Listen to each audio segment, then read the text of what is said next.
their democratic rights. In closing, let me express the Electoral Commission's deepest gratitude to everyone who played a crucial role in this electoral process, from the parties and independent candidates to the tireless efforts of election officials, party agents, observers, the state, civil society organizations, faith-based organizations, the media, organized business, organized labor, and everyone that is living in this beautiful country. Their commitment to ensuring a fair and transparent election has truly been commendable.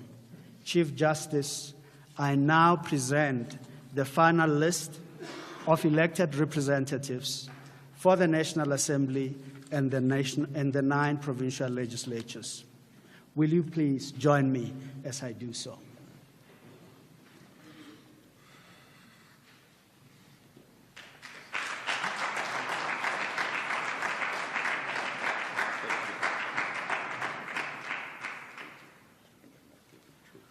Thank you, ladies and gentlemen.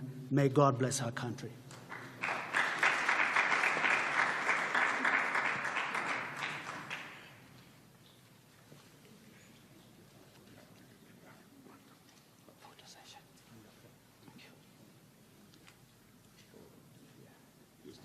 Yeah, this is it.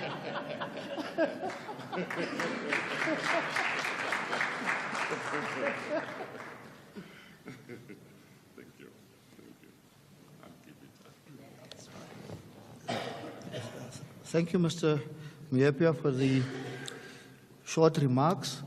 It is indeed pleasing to note that more and more women are making it on the list, and achieving 43.5% of women representation in Parliament is a great achievement. So I think thanks must also go to the political parties for fielding so many women on their lists. The next item on our agenda is remarks by the Secretary of Parliament, Mr. Xolile George. Welcome, Mr. George.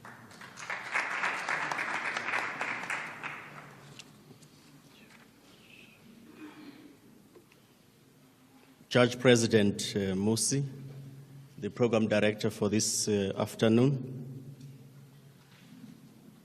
our esteemed Chief Justice of the Republic of South Africa, Justice Raymond Zondo, Judge Presidents of our judiciary, various divisions of the judiciary, the Chairperson of the Independent Electoral Commission, Mr. Musutu Muyepe, and other commissioners of the IEC and the CEO of IEC, Chairperson of the National Council of Provinces, Honorable Amos Masondo, former Acting Speaker of the National Assembly, Mr. Lichisa Tsinodi, Secretary General of the Office of the Chief Justice, and Secretaries of the National Assembly, National Council of Provinces, and Secretaries of Provincial Legislatures, members of the media, ladies and gentlemen. I stand before you today deeply honored and with profound gratitude.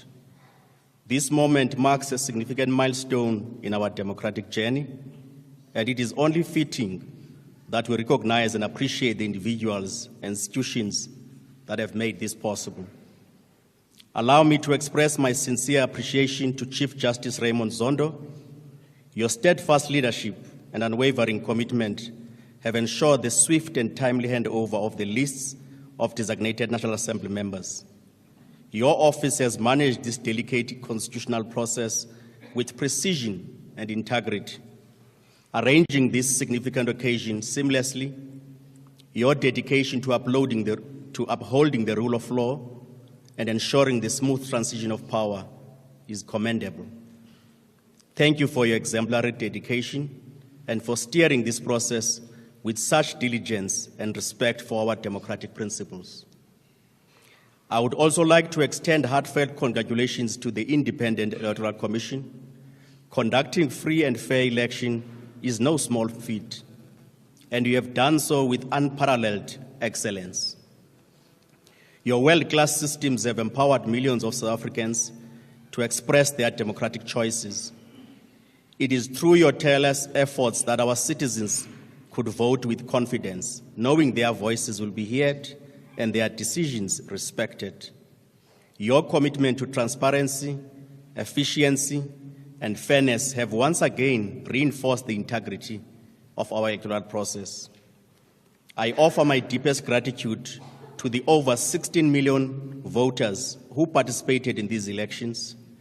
Despite facing challenging weather conditions at times, you demonstrated remarkable patience and resilience. Your participation as the people is highly contested. Your participation in this highly contested and historic election, marking the 30th anniversary of our constitutional democracy, is a testament to your commitment to shaping the future of our nation.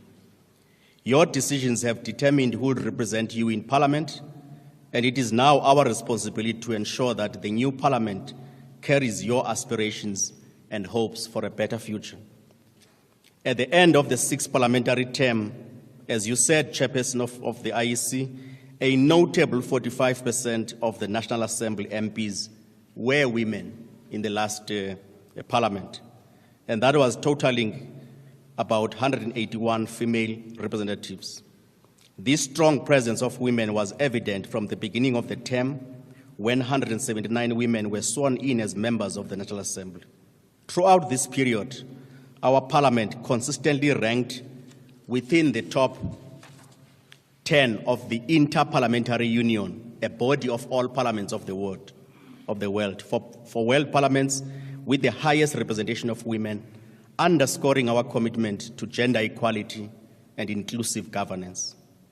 While the list that we are receiving today might still change at some stage, consistent with our laws and procedures, our initial assessment indicates that in the list, female representation experienced a slight decline, dropping from 45% in 2019 to approximately 43.5%, with a total of 174 elected members who are women, as the chairperson has already outlined. Despite this decrease, the National Assembly remains dedicated to advancing gender parity and continues to be a significant player on the global stage for its effort in promoting women representation in politics. It is also worth noting that this National Assembly list boasts a significant representation of young people, with nearly 50% of its members falling within the 20 and 50 age cohort as outlined. This demographic shift is a positive development, aligning the Assembly more closely with the nation's population, where young people form the majority. Such a youthful composition is expected to bring fresh perspectives, innovative ideas, and a dynamic approach to addressing the challenges and aspirations of our society, ensuring that the legislative body remains attuned to the needs and ambitions of younger generation. Now, as we move forward, Program Director, from this pivotal moment, it is essential to outline the administrative process that will follow this handover. Once the Chief Justice has determined the date of the first sitting of the National Assembly and the National Council of Provinces, we will activate all necessary arrangements. This entails ensuring the elected members are received from various parts of our country, that they are onboarded efficiently, their details captured accurately, and they are adequately prepared for the first sittings. This comprehensive onboarding process includes orientation sessions to familiarize new members with parliamentary procedures, protocols, and their roles and responsibility. We have a well-coordinated plan in place to facilitate the smooth transition of new members into their parliamentary roles. This includes logistical arrangements to accommodate members traveling from distant regions, providing them with the necessary resources and support to hit the ground running. Our goal is to ensure that every member is equipped to contribute effectively from the outset, embodying the trust and mandate bestowed upon them by the electorate. In preparation for the first sittings, we have to ensure that all our systems are in place for the successful hosting of this critical session. This includes the establishment of robust voting infrastructure, to facilitate the seamless execution of the election of the new presiding officers of Parliament, that being the Speaker and the Chairperson of the National Council of Provinces, as well as the procedures for election of the President-elect of the Republic. We have also taken measures to ensure the security, transparency, and integrity of these processes, adhering to the highest standards of parliamentary procedure. Newly elected members will be inducted and oriented throughout a structured process designed to equip them with the essential knowledge and skills required for their roles. This program typically includes briefing on parliamentary procedures, ethical guidelines, legislative responsibilities, and administrative processes. In addition, new MPs participated in training sessions focused on effective communication, lawmaking, and constituency management. And this comprehensive approach by Parliament ensures that new MPs are well equipped to fulfill their duties effectively and efficiently from the offset. In conclusion, for the first sitting of both houses, Parliament has made all necessary arrangements to ensure a smooth transition. The venue for this significant event, the Cape Town International Convention Center, as we all know, Parliament does not have a facility that could accommodate this event due to the fire incident. It's been secured, providing an ideal setting for onboarding the new members of Parliament. Detailed plans are in place to facilitate this process, ensuring that all logistical and admin aspects are handled seamlessly. Esteemed Chief Justice, I assure you and all South Africans that we are fully prepared to meet the challenges and responsibilities that lie ahead. Our commitment is to uphold the values of our democracy, to serve the people of South Africa with dedication, and to ensure that their electoral choices and voices are reflected in the Parliament for the next 5 years. Thank you once more for your trust and support.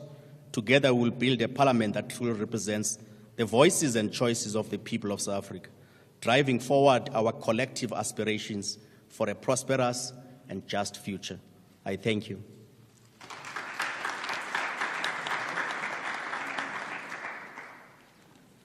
Thank you very much, Mr. George. In keeping with our values of transparency, integrity, and accountability of the electoral process, I now call upon the Chief Justice to rise, as well as you, Mr. George. Chief Justice, may I hold that? And yes, the rest. Over to you. Well, let me talk first.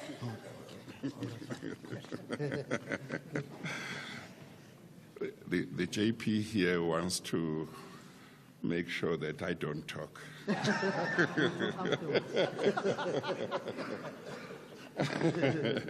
I can talk twice.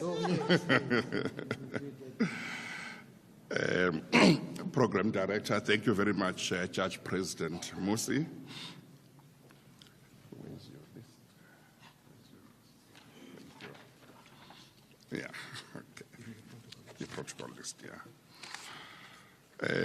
Chairperson of the NCOP, Honorable Mr. Zondo, Chairperson of the Electoral Commission, Mr. Soto Mwepe, and fellow commissioners of the IEC, judges president and other judges who might be present here, Secretary to Parliament, Mr. George, and secretaries of the National Assembly and the NCOP, CEO of the IEC, Mr. Mamabolo, and other officials of the IEC present, the SG of the Office of the Chief Justice, Ms. Memes Sejosengwe, and officials of the OCJ. I also would like to acknowledge the presence of, is it the former acting speaker or still acting speaker? Acting Speaker of the National Assembly, Mr. Tsinoli, all other invited guests and officials of the state in attendance today, members of the public present, and those following these proceedings virtually via the electronic mediums, members of the media, distinguished guests, ladies and gentlemen. It is not necessary to drag this important ceremony for too long with long speeches, but nevertheless it is important to point out that today the handing over of the lists by the chairperson of the IEC to the Chief Justice, and the handover of the list by the Chief Justice to the Secretary of Parliament marks an important milestone in our constitutional democracy. We started off with the elections on the 29th of May. Thereafter, the IEC had to announce the results, which they did on the 2nd of June. The next step was exactly what we are doing today, the handing over of the lists. Then it will be the Chief Justice's turn, who will then have to announce the date for the first sitting of Parliament. At least now that the list is here, one knows who will be convened, who will be members of Parliament who will convene on the first day of the sitting. But it's important to also mention what else the judiciary has done to prepare for the next few weeks as the new administration is put together. In terms of the Constitution, the Chief Justice must make rules which will apply when the first sitting of Parliament takes place and the Speaker of Parliament is elected, the Deputy Speaker is elected, and the President is elected. Those rules will also apply to provincial legislatures. In terms of the Constitution, the Chief Justice presides over the election of the Speaker of Parliament, of the National Assembly. He also presides over the election of the President. He presides over the election of the chairperson of the NCOP. He administers the oath of affirmation to all members of Parliament, the National Assembly, and NCOP. But he also is given the task of presiding over the provincial legislatures and swearing in members of the provincial legislatures. But the Constitution gives him the power to designate other judges to do that rather than him or her doing all of that by himself. I'm very happy to announce that, one, the rules to which I've just referred have been published. I have made the rules, they have been published, that will apply both to the national parliament as well as to the provincial legislatures. Two, I'm happy to also announce that I have designated all the judges presidents in the various provinces as the judges who will preside in the provincial legislatures when the speakers and the premiers are elected. So all of that is in place. So I thought that it's important that while the Secretary of Parliament was sharing with you how ready they are, we must tell you also how ready the judiciary is.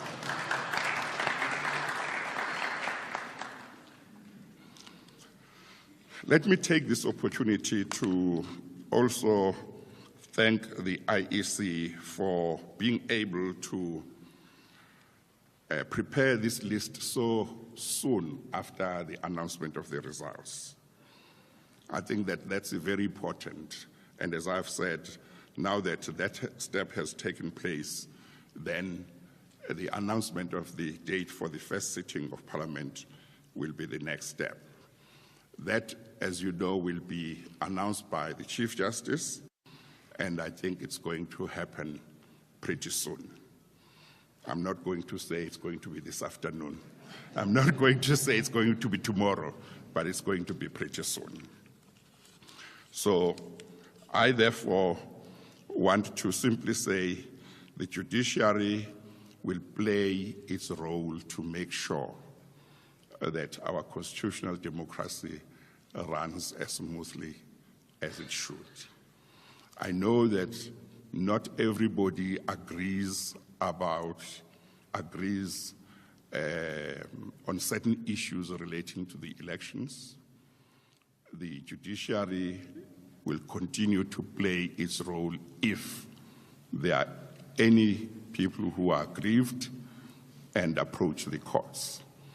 But as things stand at the moment, the events that need to take place in order for our constitutional democracy to continue are going to continue, and the judiciary will play its role. I thought that I would just mention those. Otherwise, program director. Oh. Did you want to just confuse me? Program director, thank you very much. Thank you very much. Okay. Thank you. Mr. Chief Justice, may I call upon you and Mr. George, firstly, to stand up, and so that you formally then hand over the list to the Secretary of Parliament. Secretary, thank you very much.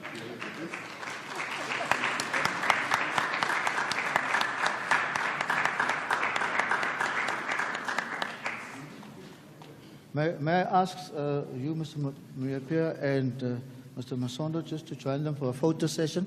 I'm told that yes.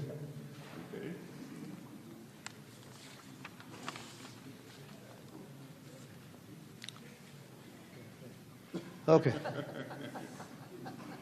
We must show that we are happy.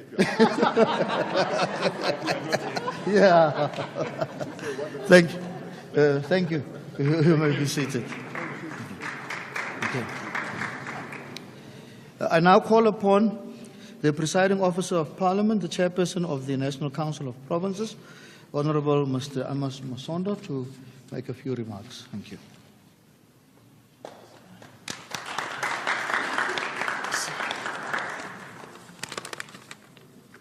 No, thank you very much.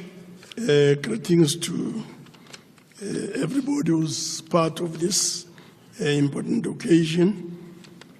Program Director, Chief Justice of the Republic of South Africa, Justice Raymond Zondo, Chairperson of the Independent Electoral Commission of South Africa, Mr. Msutu Mwepa,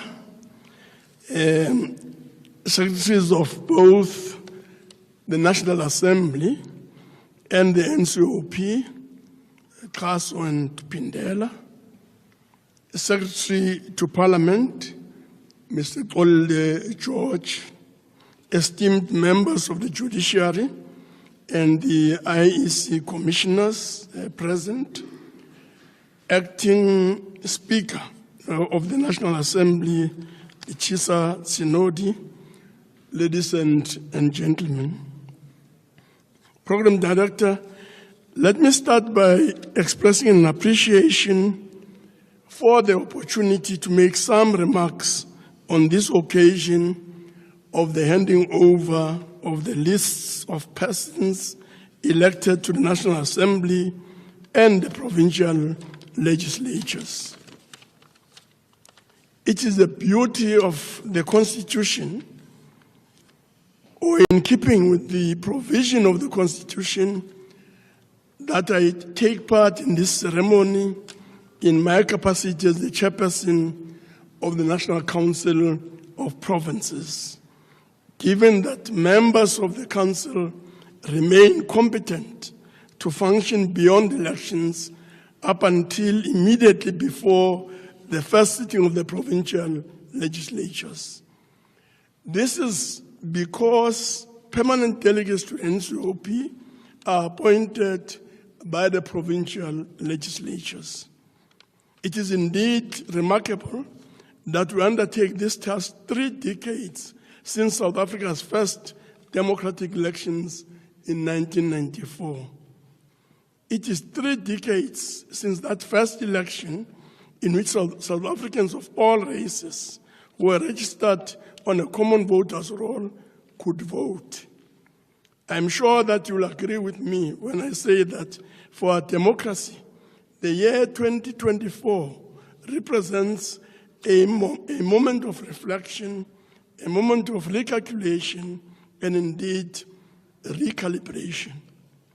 The outcome of 1994 elections saw the establishment of the first democratic parliament, constituted of the National Assembly and the Senate, which was later reconfigured as the National Council of Provinces. The first cohort of South Africa's freely elected representatives helped to craft the country's constitution, which was adopted and signed in 1996 and came into effect in 1997. Program Director, the birth of the Constitution paved the way for constitutional democracy. This means that the Constitution became the supreme law of the land, binding all organs of state and citizens. This development, Program Director, represented another break with the past when Parliament had the final say over the laws. The Constitution gives the people of the land the right to elect their representatives to Parliament, provincial legislatures, and municipal councils every 5 years. In turn, the Constitution vests in these legislative bodies the authority to represent the people.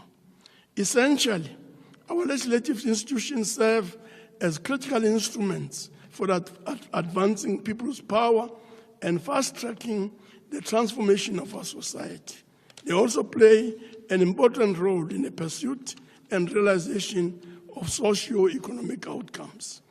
It should be said, Program Director, that since 1994, our Parliament has made great strides in laying the foundations for and consolidating the character of a democratic and open society in which government is based on the will of the people. In doing so, it contributes to the realization of the aspirations of the people-centered government articulated in the Freedom Charter of 1955. The 2024 national and provincial elections has provided the electorate with an opportunity to elect their representatives to serve in the National Assembly and the provincial legislatures and to give them a fresh mandate. It is my hope that the persons elected to these institutions whose names we are officially receiving today will use this new mandate to help direct the trajectory of our society's development and to deepen the progressive realization of socio-economic rights enshrined in the constitutions. 3 decades since the first democratic elections and on the cusp of establishing the 7th administration, I wish to implore the next generation of public representatives in Parliament and provincial legislatures to serve all our people equitably without consideration for race, gender, religion, ethnic or social origin, or any other grounds of discrimination. With these few words, Program Director, I thank you for the opportunity to address this gathering.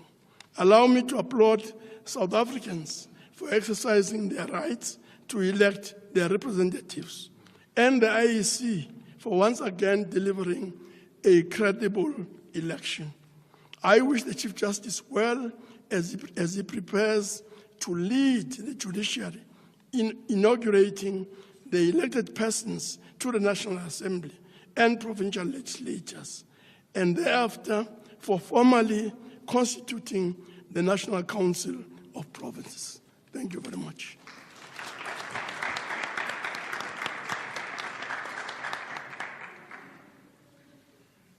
Thank you, Honorable Zondo. Chief Justice, since we are hosting this occasion, I think I'm going to give you the second bite at the cherry. I'll call on you to make your second speech. Thank you.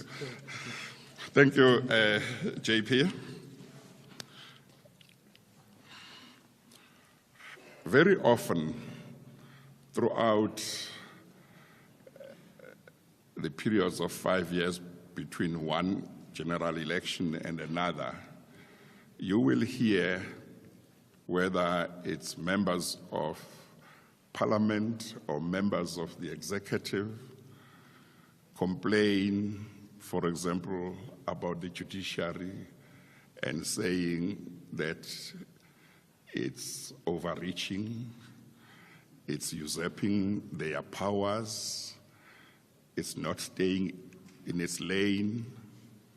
But you will also hear sometimes, not so often, judges also mention in their judgments and complaining when the legislature or the executive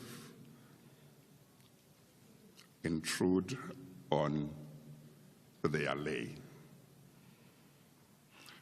This time between a general election such as the one that we have just had and the inauguration of the president and the swearing in of the deputy president and the ministers and deputy ministers before they can begin to perform their duties is one of the perfect times to have a look at our model of the separation of powers. When the Constitutional Court dealt with the question in the certification case whether or not the separation of powers, which had been contemplated by the principles that guided the drafting of the Constitution, had been complied with in putting together or drafting our Constitution. One of the things that they did was to look at various models throughout the world of separation of powers. And this court concluded that there is no one model that applies throughout, and that we in South Africa have our own model that would continue to develop as the courts developed our jurisprudence. Now, between the general election and the inauguration of the president and the swearing in of the ministers, what you will see is that the Chief Justice, a member of the judiciary, the head of the judiciary, convenes the first sitting of Parliament. So if you are thinking about the separation of powers, you would say, what does a judge have to do with putting together a meeting of legislatures? But that's part of our model. More than that, it's the Chief Justice, a member of the judiciary, who will preside in Parliament over the election of the Speaker and the President. Again, if you think about the separation of powers, you would wonder why a member of the judiciary would go and sit and preside in the legislature. It's our model of the separation of powers. Of course, you all know that the executive, including the President, cannot begin to perform their functions in terms of our Constitution after they've been elected or appointed until they take an oath, and that oath is administered by either the Chief Justice or a judge designated by the Chief Justice. That, again, is a very important feature of our model of separation of powers. there are others. But I think those who are very interested in our model of separation of powers during this time will find that they can pick up quite a number of features that show that although on the one hand there is a separation of powers and separate roles, on the other hand there are a number of areas where the one arm can't do without the other. That is what we are going to see over the next few weeks, and it's our constitutional democracy at work. I thought that I would just draw that to the attention of everybody as my closing remarks, and I take this opportunity to thank everybody for attending this function. Program Director, I hand over to you. I hand over to you.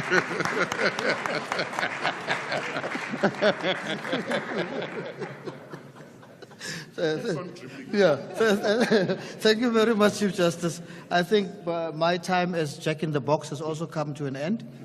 I think it was very important for you to make the point about our democracy and the checks and balances that we have and the cooperation between the different arms of the state. What remains for me to do is to thank each and every one of you for gracing this occasion with your presence and taking your time off your busy schedules to be here with us to watch democracy in action. I think it would be remiss of us if we do not thank the people of the Republic of South Africa for the manner in which they conducted themselves during the elections. There were no major incidences. Everything went smoothly. So I think we must give them a round of applause and a standing ovation.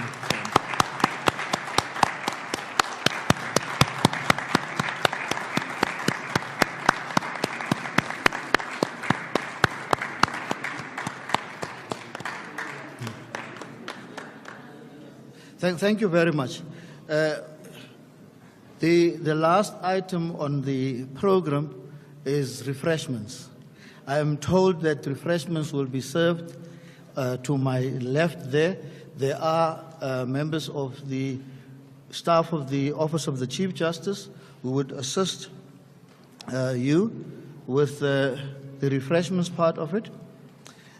Again, thank you very much. This signals the end of our program. Thanks again.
process has reached this point.